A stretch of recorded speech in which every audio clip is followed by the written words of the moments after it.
Assalamualaikum warahmatullahi wabarakatuh. Waalaikumsalam warahmatullahi wabarakatuh.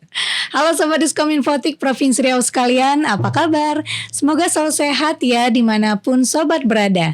Kembali lagi di talk show Diskominfotik Provinsi Riau. Kali ini Yolan sedang berada di studio Haidir Tanjung Diskominfotik Provinsi Riau. Nah, episode kali ini agak berbeda ya dari episode sebelumnya. Kita akan membahas mengenai langkah-langkah penanganan rabies di Provinsi Riau. Nah, sesuai dengan judul kita kali ini, Yolan sudah kedatangan tamu spesial nih di samping Yolan, atau narasumber spesial kita ya. Yaitu yang pertama ada Dr. Hewan Farah Lindasari, selaku Kepala Bidang Kesehatan Hewan Dinas Peternakan dan Kesehatan Hewan Provinsi Riau. Apa kabar, Dok? Baik, makasih Mbak. Baik, sehat ya, Dok ya? Alhamdulillah. Alhamdulillah sehat. Nah, narasumber kita yang kedua ada Dr. Gigi Chandraskar Tiahyaning Tias, selaku analis penyakit menular Dinas Kesehatan Provinsi Riau. Apa kabar, Dok? Alhamdulillah Mbak. Baik ya, Dok. Sehat-sehat ya, Dok. Alhamdulillah. Nah, karena tema kita kali ini yaitu langkah-langkah penanganan rabies di Provinsi Riau, mengingat sekarang angka rabies lumayan juga ya, Dok ya, meningkat. Nah, mungkin di awal bisa dijelaskan sedikit mungkin ya, Dok, mengenai apa sih sebenarnya rabies pertama pada hewan dulu ya, Dok ya. Kita ke Dokter Linda dulu. Rabies pada hewan dan epidemiologi ini, Dok. Baik, makasih Mbak Yola. Kalau pengertian mungkin secara penyakit sama sih ya, antara yang hewan sama manusia. Sama ya, Dok ya. Cuma mungkin nanti cara penularan atau apa yang kita sesama. Kalau kita akan di Dinas Peternakan mengatasi di hewannya. Nanti mungkin di manusia nanti dengan Dokter Tias nanti ya menjelaskan. Jadi sebenarnya kalau rabies ini kan penyakitnya zoonosis ya, disebabkan oleh virus. Jadi nama virusnya sih Rhabdoviridae. Itu bisa disebut juga ada Lissa virus gitu ya. Lissa tuh dari bahasa Yunaninya sih ganas gitu. Jenis. Jadi memang terkenalnya kan rabies itu hewannya menjadi ganas gitu ya, terus menyerang, agresif. Jadi itu karena zoonosis memang bisa ditularkan melalui hewan ke manusia. Oke. Jadi penularannya itu melalui gigitan dan virus yang masuk ke dalam luka gigitan. Itu yang ada virusnya di air liurnya itu. Oke.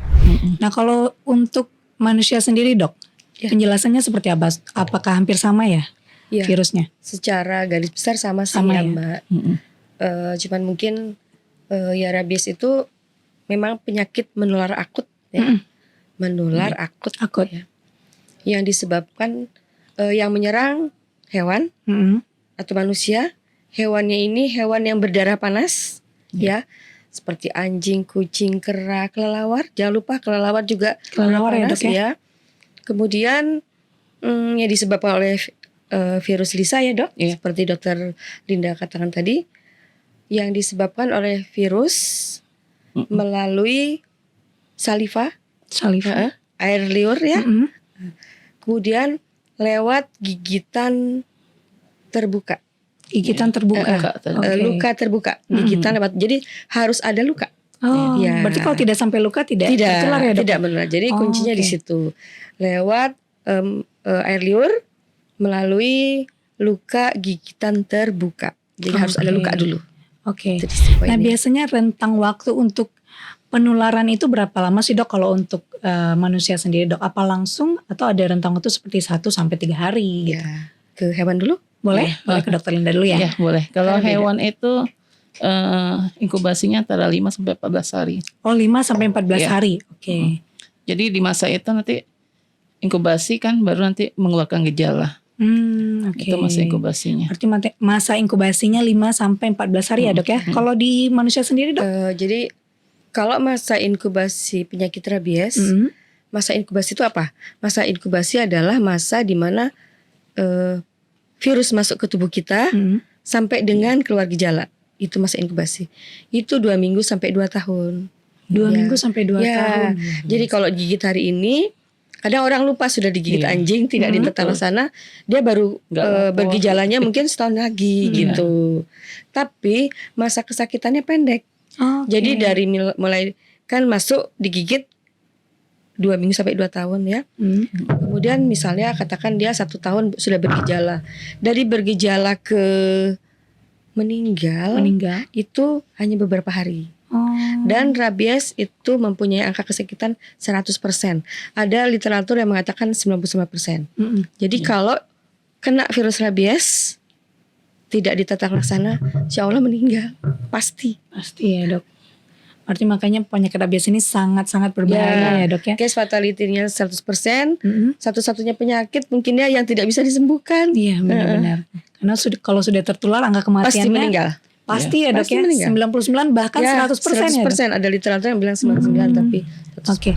Ilon pernah lihat nih dok di sosial media gitu, ada anak yang terkena rabies dan dia ketika diberi minum air putih itu sangat kesakitan. Itu kenapa ya dok ya? Ya itu karena jadi virus rabies itu secara etiologinya ya, jadi kalau kita digigit virus rabies, digigit anjing atau kucing atau pun yang mengandung virus rabies masuk ke dalam kulit kita, dia akan berinokulasi dulu di dalam kulit tersebut 2 minggu.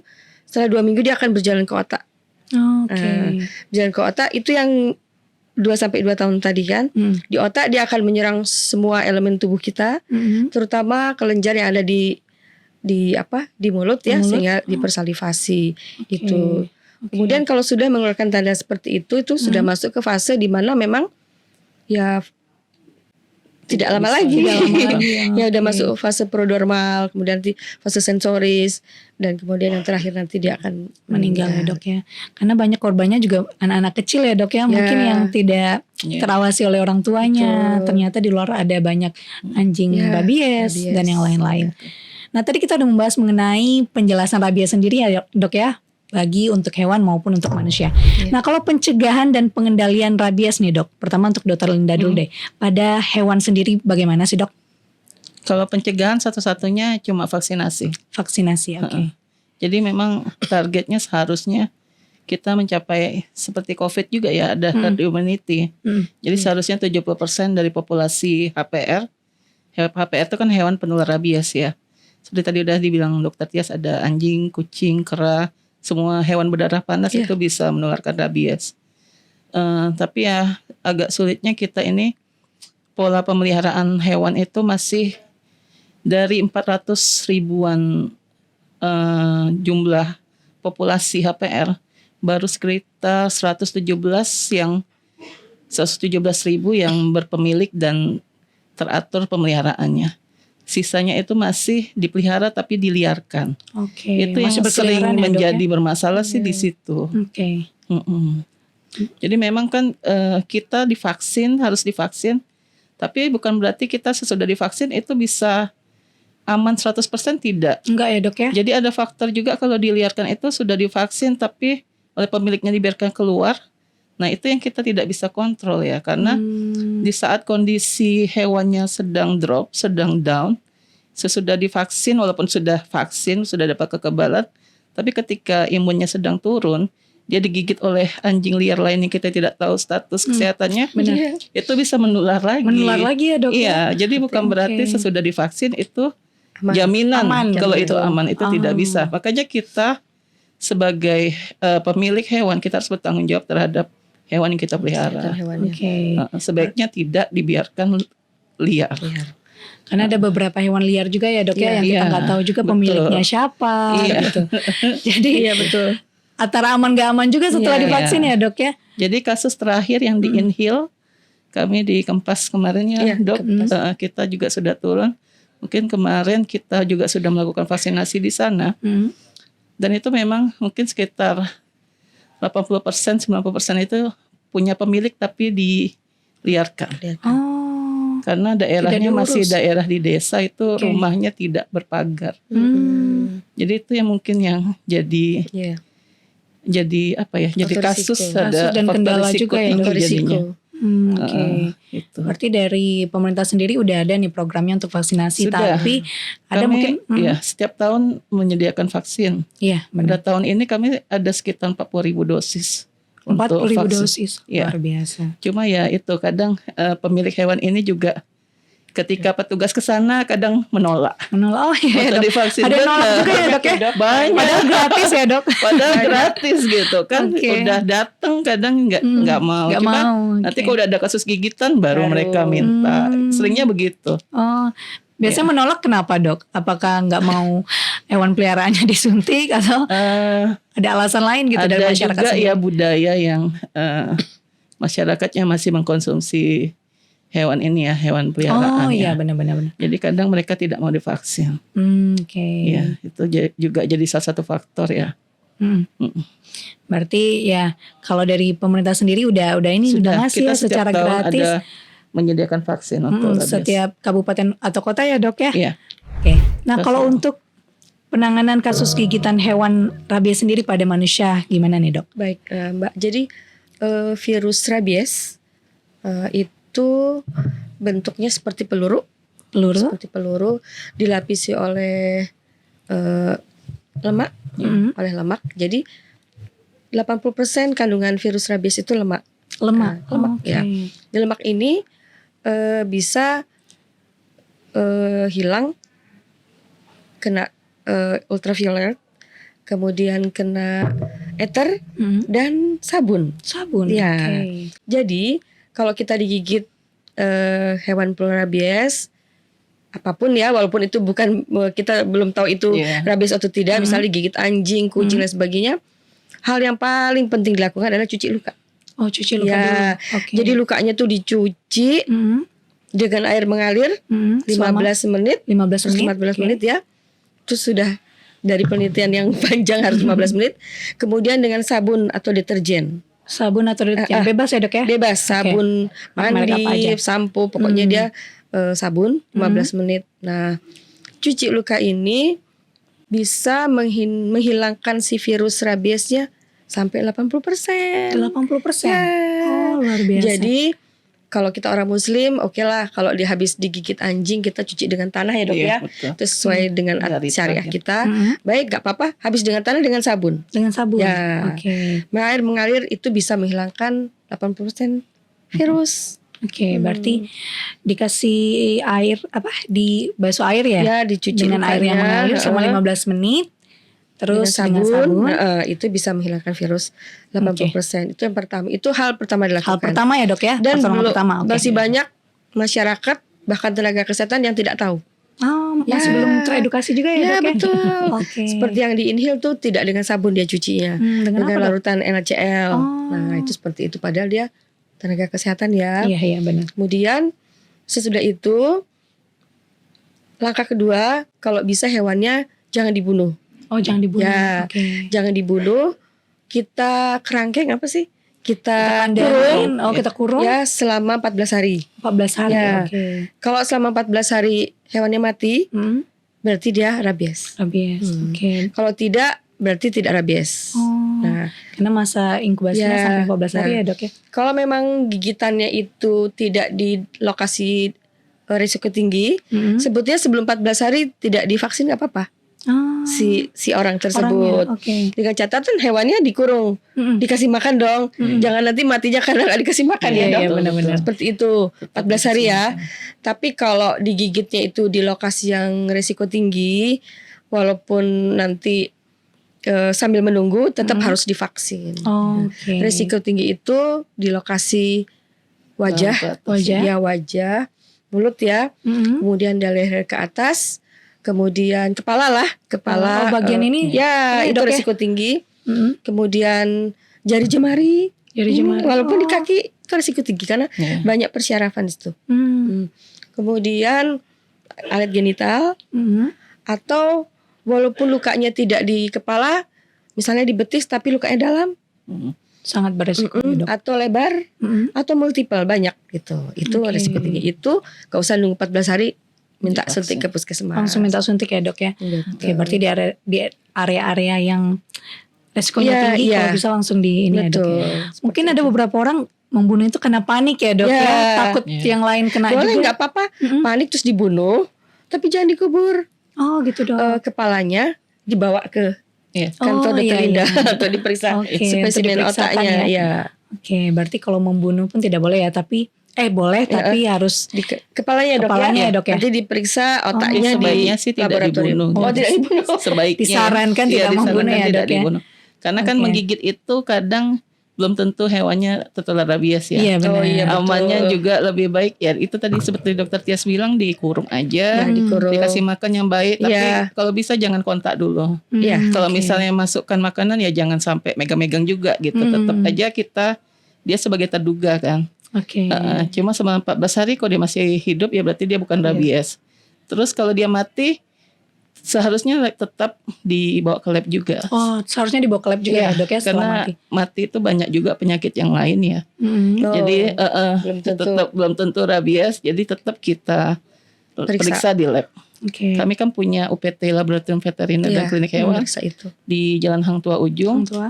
Itu bisa meriksa untuk rabies. Untuk ternak untuk hewannya ya. Karena itu mempermudah proses yang kena juga ya dok ya. Jadi nggak salah identifikasi gitu. Jangan-jangan catatannya gini Mbak Yolanda, sesudah mati itu jangan lebih dari 6 jam. Kalau bisa 6 sesudah mati langsung dipotong kepalanya, karena kan yang diambil sampelnya otaknya. Otak anjingnya ya. Kalau bisa dimasukkan ke freezer, masukkan freezer. Kalau nggak mungkin misalnya muslim gitu kan, masukkan ke es batu, tapi jangan sampai basah diawetkannya dengan es batu dingin gitu. Tapi dikasih plastik dulu supaya nggak basah. Kemudian segera dikirimkan, laporkan ke petugas kita yang ada di kabupaten kota. Berarti langsung diproses juga ya dok ya. Kepala. Karena kalau udah lebih dari 6 jam itu udah lisis ya, udah busuk, nggak bisa didiagnosa secara laboratoriumnya. Karena orang kadang takut ya dok, nggak semuanya berani sama ini ya, apalagi terkena rabies, malah yang udah kena lari habis itu, takutnya hewannya kemana-mana gitu. Ya benar. Nah kalau untuk program vaksinasi rabies sendiri nih dok, yang pertama mungkin pada hewan ya dok. Di sini ada pelayanan pusat kesehatan hewan atau Puskeswan. Nah itu seperti apa sih dok jalannya sekarang? Kalau di kabupaten kota kan kita punya Puskeswan ya. Atau kalau misalnya lokasi terdekat ada di dinas, silahkan juga ke dinas. Karena kan boleh ke dinas. Bisa ke dinas, bisa ke Puskeswan. Di situ insya Allah vaksin tersedia.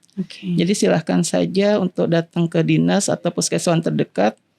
Kalaupun jauh misalnya tapi kita punya kontaknya, telepon saja. Itu bisa dikoordinir, mungkin mengumpulkan secara kolektif gitu ya. Satu RT atau RW, satu desa gitu. Jadi petugas datang, itu sudah terkumpul bisa divaksin juga gitu. Apakah disebar ke klinik-klinik juga dok? Kalau klinik swasta enggak sih. Enggak ya dok ya. Cuma biasanya kita kan punya ini ya di 28 September itu ada World Rabies Day. Jadi hari rabies sedunia. Biasanya kita supply ke klinik swasta juga untuk vaksin rabies. Karena selama sebulan kita programnya melakukan vaksinasi gratis rabies. Sebulan ya dok ya? Iya. Berarti dihimbau ya untuk yang punya peliharaan, jangan males gitu. Iya benar. Kesempatan ya dok ya, udah dikasih gratis ya dok ya. Tinggal datang aja. Aja ya dok ya. Nah sebenarnya kalau untuk hewan sendiri itu berapa lama sih dok rentang untuk vaksinnya? Apakah berapa kali sebulan? Berapa kali setahun? Vaksinnya cuma setahun sekali. Setahun sekali? Iya. Makanya sebenarnya kan gampang banget ya untuk dicegah daripada kita kena rabies yang penyakitnya sudah dijelaskan dokter Tias tadi tidak ada obatnya. Memang cuma caranya pencegahan di hewannya. Benar. Kalau hewannya kita bisa aman ya kita insya Allah aman sebagai manusianya. Kalau dari dinas sendiri dok ada nggak sih dok sosialisasi atau workshop nih untuk para pemelihara kucing, hewan yang lain? Ya kita kebetulan nih di acara tanggal 5-6 ini kita ada acara Happy Pet Show. Ada Happy Pet dalam Show. rangka ulang tahun Provinsi Riau ya ke-66. Di situ ada talk show untuk sosialisasi tentang rabies dan cara pemeliharaan hewan yang baik. Ya silakan saja bergabung di Living World. Ada vaksinasi gratis juga. Kita menyediakan 1000 dosis untuk vaksin rabies. 1000 dosis. Iya, yang punya hewan silakan bergabung di sana. Gratis ya dok ya. Gratis. Di Living World tanggal 5-6. 5-6. Jangan lupa ya Sobat Diskominfotik. Ada lomba-lombanya juga. Ada lomba juga, ada cat show juga ya dok ya. Iya, ada dog show juga. Lomba ke kucing, ada lomba makan dan lomba panjat pinang. Oke, ada panjat pinang juga ya? Iya. Nggak mau kalah ya dok ya? Untuk show-nya yang ada fashion show-nya. Oh, ada fashion show Iya. juga, ada panjat pinang juga ya. Lucu banget pasti. Silakan datang ya di Living World tanggal 5 sampai 6 ya. Nanti kita ingetin lagi deh. Nah, kalau untuk program vaksinasi rabies pada pada manusia ya, Dok ya. Farsar dan pelayanan Pusat Kesehatan Manusia atau Puskesmas. Nah, jalannya gimana sekarang nih, Dok? Ya, kalau untuk vaksinasi anti rabies pada manusia itu memang setiap kabupaten mendapatkan alokasi dari kita, dari provinsi ya, vaksinnya dan serumnya. Jadi kalau untuk manusia ada vaksin anti rabies dan serum anti rabies. Serum anti rabies ini berbeda dengan yang vaksin, dia hanya boleh diberikan maksimal 7 hari setelah digigit. Kalau lebih dari 7 hari tidak efektif lagi. Kemudian diberikan pada kasus gigitan yang risiko tinggi seperti saya sampaikan tadi. Tuh, kemudian untuk tahun 2023 ini alhamdulillah cukup ya. Cukup, kita bisa mengakomodir kebutuhan semua kabupaten kota. Ada sih beberapa kabupaten kota yang mampu beli sendiri dengan APBD-nya ya. Seperti Siak, Kota Pekanbaru, tapi selebihnya masih menunggu alokasi dari provinsi gitu. Itu didistribusikan oleh kabupaten ke puskesmas ya. Jadi puskesmas ada sih.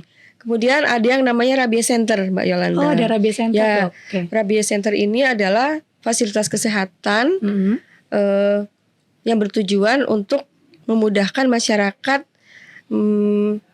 mengakses pelayanan rabies di kecamatan-kecamatan ya. Gitu. Berarti sudah ada di per kecamatan ya, juga ya, tidak boleh kosong vaksinnya. Harus selalu ada dia menjadi buffer beberapa fasilitas yang tidak punya, nanti dia bisa minta ke si Rabies Center ini. Berarti ready terus ya, Dok ya? Ya, ready gitu. terus stoknya. Kemudian vaksinasi pada manusia itu ada 2 macam. Yang pertama pada kasus yang habis digigit.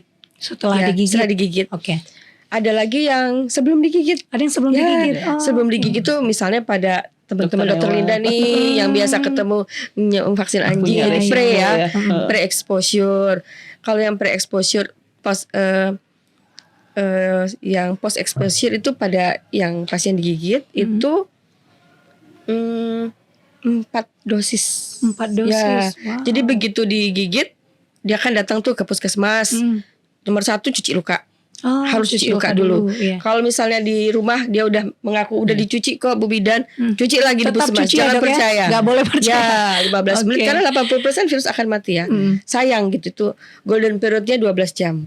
Setelah itu kalau yang misalnya anjingnya bisa di kerangkeng, masih bisa ditunda. Tapi kalau tidak, segera berikan vaksin 2 vial, 2 dosis kanan kiri saat itu juga. Kanan kiri. Ya. Kemudian hari ke-7 diberikan 1 suntikan lagi. Hari ke-21 satu suntikan lagi. 1 suntikan lagi. Nah itu insya Allah aman ya, Dok, kalau Insya Allah. Tidak ada laporan atau penelitian ataupun apapun yang mengatakan bahwa setelah suntik 4 kali pasien meninggal itu tidak ada ya, Dok ya. Alhamdulillah. Berarti sangat efektif. Sangat efektif ya, Dok ya, untuk 4 dosis ya, Dok ya. Vaksin anti rabies itu sangat aman. Bahkan pada ibu hamil pun boleh ya, Dok ya. Bahkan pada anak baru lahir. Karena apa, Mbak Yolanda? Karena angka kesakitannya 100%. Oh iya, benar. Angka kematian rabies itu 100%. Jadi dia pasti meninggal gitu loh. Makanya walaupun dia bayi, ibu hamil dan sebagainya, suntik. Nah itu berapa kali, sama dengan hewan atau beda, Dok? Kalau hewan kan sekali setahun ya, Dok ya? Ya itu tadi 4 kali. Hari ke-0, hari ke-7 dan hari ke-21. Kalau yang habis digigit, kalau yang untuk pencegahan seperti dokter hewan ini hanya 3 kali. 3 kali aja. Hari ke-0 1 kali saja. Kalau itu kan dua suntikan kanan kiri. Beliau hanya 1 hari ke-7 dan hari ke-21. Itu pencegahan. Ya. Berarti siapapun boleh ya, Dok ya, untuk siapapun. vaksin ini, karena mungkin Kalau orang tua takut ya anaknya masih kecil gitu Ya, kan. karena Takut berefek itu gitu dok. angka kematiannya 100%. Iya benar-benar. Pasti meninggal itu. Iya, kalau tidak mendapat pelayanan. Ya, Iya benar-benar. Nah kalau misalnya ada manusia yang terkena rabies tapi anjingnya ini lari nih dok, atau nggak dapat, itu biasanya dilakukan pencarian atau gimana dok? Karena itu membahayakan masyarakat sekitar ya dok ya. Biasanya sih harus dicari dok. Harus dicari ya dok. Cuma kadang informasi ini yang kadang suka telat. Jadi kadang kan yang tergigit ini lapornya ke puskesmas ya. Terus seharusnya kan lapor juga ke dinas kita. Jadi kan kita yang menangani hewannya, yang manusia ditangani oleh puskesmas. Iya benar. Cuma kadang laporan itu udah 6 hari berikutnya baru lapor. Oh, telat ya dok ya. Ya makanya delay. Ya itu dalam podcast inilah ya kita mulai kalau bisa setiap habis digigit lapor mungkin ke Vaskes kesehatan dulu untuk penanganan luka. Benar. Baru kemudian ke kita, ke Dinas Peternakan dan Kesehatan Hewan atau Puskeswan. Jadi untuk pencarian hewannya harus dicari sebenarnya. Harus dicari ya dok ya, karena membahayakan ya dok ya. Benar, itu yang harus dikurung 14 hari tadi. Iya benar. Karena kuncinya di hewannya.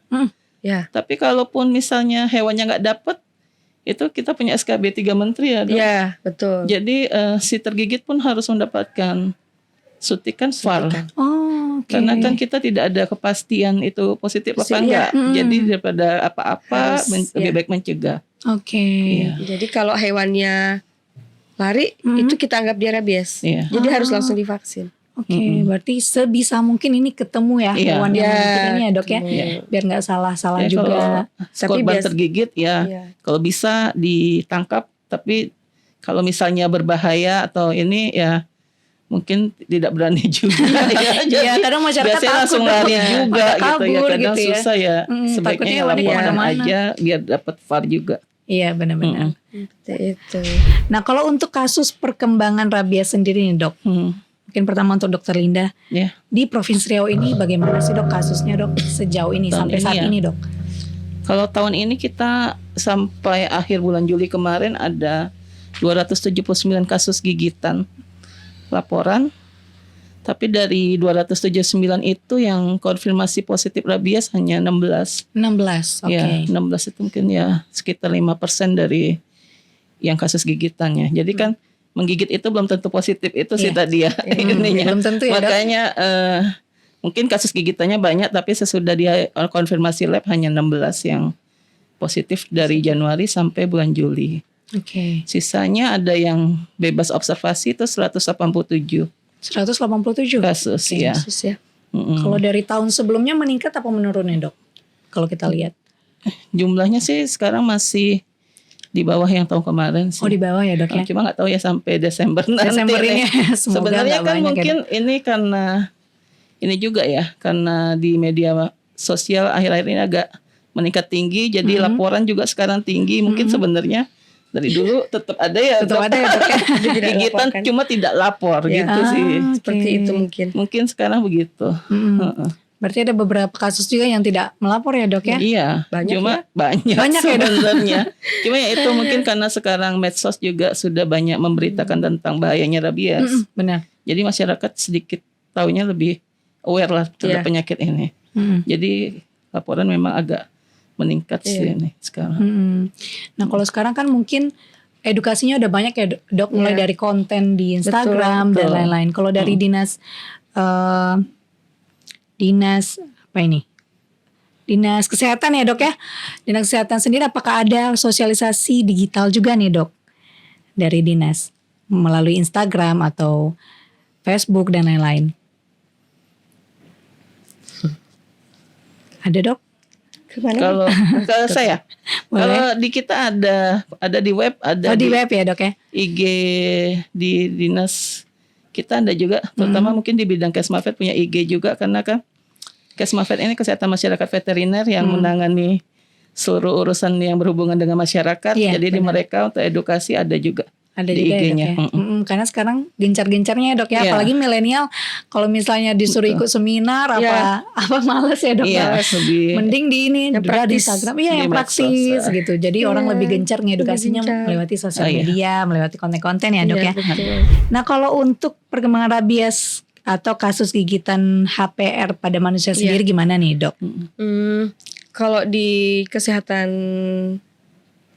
masyarakat atau manusia itu tahun 2023 itu sampai dengan bulan Juni memang luar biasa sampai 54,9% ya. Tahun 2022 itu hanya ada kasus ada gigitan 2.337. Di 2023 baru bulan Juni udah 1.700. 1.700. Ya. Itu mungkin apa Mbak Yolanda, imbas dari adanya kejadian luar biasa di Nusa Tenggara Timur dan di Bali yang viral tuh. Jadi mungkin masyarakat buka-buka itu tadi medsos. Kemudian begitu ya itu aware sekali dengan kasus gigitan. Jadi laporan kasus gigitan ya itu meningkat 54%. 54%. Ya, sampai dengan Juni ini. Oke, nah itu apakah dengan kasus kematian 1 orang kemarin di bulan Juli setelah tidak ada kasus kematian tahun 2020. Terakhir ada kasus kematian 2020. Oke, berarti meningkat ya dok ya? Ya, jadi ada kasus kematian tahun ini di Inhil kemarin. Di Inhil. 2 tahun sempat kosong karena tata laksananya yang tidak betul. Di kabupaten mana sih dok yang paling mungkin cepat ya ini penyebaran virus rabies nih dok? Kita kan ada 12 kabupaten kota ya dok ya. Sejauh ini datanya di mana dok? Baik hewan sendiri maupun di manusia. Kalau dokter Linda kasus gigitan ya? Di mana dok? Kabupaten mana? Yang banyak laporannya di Isiknas kami ya. Kita punya laporan Isiknas, Sistem Informasi Kesehatan Hewan. Ada di Dumai. Oh di Dumai ya dok? Dumai Pekanbaru. Itu sekitar 100, angkanya 100-an kasus ya. 100-an kasus, oke. Di Dumai itu ada 122 kasus, di Pekanbaru 110 kasus gigitan. Gigitan ya, bukan yang gigitan positif. Ya, dok? Oke. Yang lain kemudian di Bengkalis ada 27 dan di Siak 12. Kenapa Dumai dan Pekanbaru ini lebih tinggi? Mungkin karena memang mereka kan sudah kota ya. Iya, benar. Jadi masyarakatnya mungkin sudah teredukasi cukup baik, jadi laporan juga cukup banyak gitu. Kalau yang kabupaten lain sih tidak terlalu banyak. Mungkin karena belum ada yang banyak yang melapor juga ya dok ya. Iya, kalau di kota sendiri lebih teredukasi untuk melapor. Betul. Jadi mereka ya, sudah cukup cukup paham kalau digigit lapor gitu. Oke. Kalau pada manusia sendiri dok? Pada manusia tahun ini seperti biasanya. Seperti biasa. Itu biasanya siak yang paling tinggi. Oh siak ya dok ya? Siak paling tinggi tapi cakupan vaksinasinya cukup baik 89%. Jadi dari 226 sampai dengan Juni ya Mbak Yolanda itu dari 226 kasus gigitan itu 254-nya divaksinasi. Divaksinasi. Nah, kemudian nomor 2 itu Dumai dan nomor 3 Bengkalis sih. Oh Bengkalis. Ya, Bengkalis juga banyak. Berarti ranking satunya siak ya dok? Ya, siak selalu tinggi karena mungkin di sana populasi ya. Populasi anjing juga mungkin banyak ya dok ya. Kandis yang agak Kandis ya. Oh Kandis ya dok ya. Oke. Tapi di sana alhamdulillah tata laksana kasus gigitan orang harus mencuci luka, harus divaksin itu sudah tahu. Intinya di situ saja. Digigit boleh, tapi jangan sampai boleh. Kalau bisa jangan. Iya, jangan dong ya kan. Kita tidak bisa ini menolak ya dok. Mengatur. Iya, kalau itu yang udah takdirnya ya dok ya. Tapi jangan sampai tidak salah tata laksananya karena angka kematiannya 100% itu saja. 100% ya dok ya. Kalau udah tergigit itu tidak bisa disembuhkan, meninggal. Bisa dipastikan ya kalau bisa dibilang ya dok ya. Makanya tadi ada suntik rabies sebelum, sesudah, ya, itu sama dengan pencegahan ya dok. Dan sesudah itu 4 dosis ya dok ya. Gak ada obatnya. Ada obat. Gak ada obatnya. Ya benar. Vaksin itu memang itulah gunanya cuma untuk menimbulkan ini ya kekebalan. Jadi lomba-lombaan nih antara terbentuknya kekebalan sama virus nyampe ke otak. Jadi semakin cepat dilaporkan semakin duluan baik. Gitu. Berarti ya yang kita perlukan sekarang ya pencegahan dulu ya dok ya. Yang mana tadi dari pemerintah sendiri udah ngasih vaksin gratis dan edukasi sosialisasi juga ya dok ya. Karena virus rabies itu menyerang susunan saraf pusat, tidak seperti penyakit yang lain. Otak yang langsung ya dok ya, makanya langsung berefek luar biasa ya dok ya. yang menyebabkan angka 100% kematian. Angka kematiannya. Iya. Oke dok, kita membahas banyak tadi ya dok ya mengenai apa rabies sendiri pada hewan dan juga manusia, pencegahannya, dan sudah sejauh mana sih kasusnya sampai saat ini. Nah mungkin kita mau ngingatin lagi nih yang Dokter Linda bilang tadi ya dok ya, ada Happy Pet Show. Betul. Di Mall Living World Pekanbaru ini bersempena dengan HUT Provinsi Riau ke-66 tahun ya dok ya. Betul Mbak. Tujuannya juga untuk mengedukasi masyarakat juga, dan ada beberapa lomba dan lomba pameran juga ya juga. dok ya. Ada pameran reptil juga. Ada pameran reptil juga. Jadi ya animal lovers silakan datang lah ya. Kan agak susah juga ya lihat dapat hiburan seperti itu ya di Pekanbaru. Jarang-jarang ya dok. Yang punya anak silakan bergabung, yang punya hewan peliharaan silakan, karena kita ada vaksin gratis. Iya, tanggal 5 ya, 5 Agustus 2023 sampai 6 Agustus. Kalau 5 Agustus itu ada dog show ya dok ya, dari jam 11 sampai selesai. Ada talk show juga mengenai rabies, perlukah ditakuti. Nah, mungkin kita udah bahas juga tadi. Terus ada vaksinasi rabies juga ya dok ya di hari pertama. Kemudian ada lomba dog fashion show dan pameran reptil yang Dokter Linda bilang tadi ya. Di 6 Agustus ada talk show juga, ada tips merawat hewan kesayangan nih dok. Iya, ya dok ya, silakan, ini penting banget. Terus ada vaksinasi juga di hari kedua, ada lomba makan ya dok ya. Ada panjat pinang. Kucing ya. Jadi hari kedua memang khusus untuk kucing lomba-lombanya. Khusus untuk kucing ya. Gak bisa digabung antara anjing sama kucing. Iya, kelahi ya dok ya. Agak dipisah harinya. Oke. Cuma kalau untuk vaksinasi silakan anjing kucing di hari pertama bebas ya kedua dok ya? boleh. Oke. Ada lomba panjat pinang, aduh kalah ya dok ya sama masyarakat. Ada panjat pinang. Kamu kalah ya. Ada panjat pinang juga, terus ada pameran reptil dan kucing juga di hari kedua. Dan pastinya ada hadiah-hadiah menarik ya dok ya. Setiap pemenangnya. Nah, boleh langsung aja datang ya ke Mall Living World Pekanbaru tanggal 5 Agustus sampai 6 Agustus. Oke, nah mungkin yang terakhir nih dok, mungkin himbauan pertama dari Dokter Linda dulu nih. Himbauan untuk masyarakat nih mengenai terkait rabies pada hewan ini sendiri dok. Mengingat penyakitnya kan nggak ada obatnya ya. Jadi pencegahan satu-satunya jalan, wajiblah untuk memvaksin hewan peliharaannya. Cuma setahun sekali ya. Kita perlu kesadaran masyarakat lah, terutama yang punya hewan, untuk berpartisipasi aktif di dalam memvaksin ternaknya atau hewan kesayangannya. Itu aja. Itu aja ya dok ya. Iya. Oke, kalau dari Dokter Tias sendiri? Kalau dari kesehatan manusianya, mungkin kunci pertama setelah digigit hewan apapun itu, cuci luka. Cuci luka dengan air mengalir 15 menit dan sabun. Yang kedua, hewannya kalau bisa dikandangkan ya, dikurung, dikasih makan selama 14 hari, kemudian ke puskesmas. Ke puskesmas. Dan terakhir lapor juga ke dinas. Lupa ya. Jangan lupa lapor ke lapor dinas ke dinas karena penanganan hewannya ada di kita. Oke, semoga yang kita sampaikan tadi bisa dipahami ya dok ya sama masyarakat dan sobat Diskominfotik sekalian. Makasih banyak dokter atas waktu dan kesempatannya. Sama-sama Mbak Yolanda. Ya, makasih banyak kami ucapkan kepada Dokter Hewan Faralinda Sari atau Dokter Linda ya, yang biasa dipanggil selaku Kepala Bidang Kesehatan Hewan Dinas Peternakan dan Kesehatan Hewan Provinsi Riau. Dan kami ucapkan terima kasih juga kepada Dokter Gigi Chandraskar Tiahyanik. Udah susah ya namanya, Dokter Tias udah gitu. Makanya tadi bilang gak usah panjang-panjang Mbak, Dokter Tias aja. Makasih Dokter Tias selaku analis penyakit menular Dinas Kesehatan Provinsi Riau. Semoga apa yang dokter-dokter sampaikan tadi menjadi ilmu dan wawasan baru nih untuk sobat Diskominfotik Provinsi Riau sekalian. Baiklah sobat, sekian talk show kita kali ini. Saksikan terus talk show Diskominfotik Provinsi Riau hanya di YouTube channel Diskominfotik Provinsi Riau. Saya Yolanda Mardayahya, pamit undur diri, sampai jumpa. Wassalamualaikum warahmatullahi wabarakatuh. Waalaikumsalam warahmatullahi wabarakatuh. Terima kasih banyak ya dok. Sama-sama Yolanda.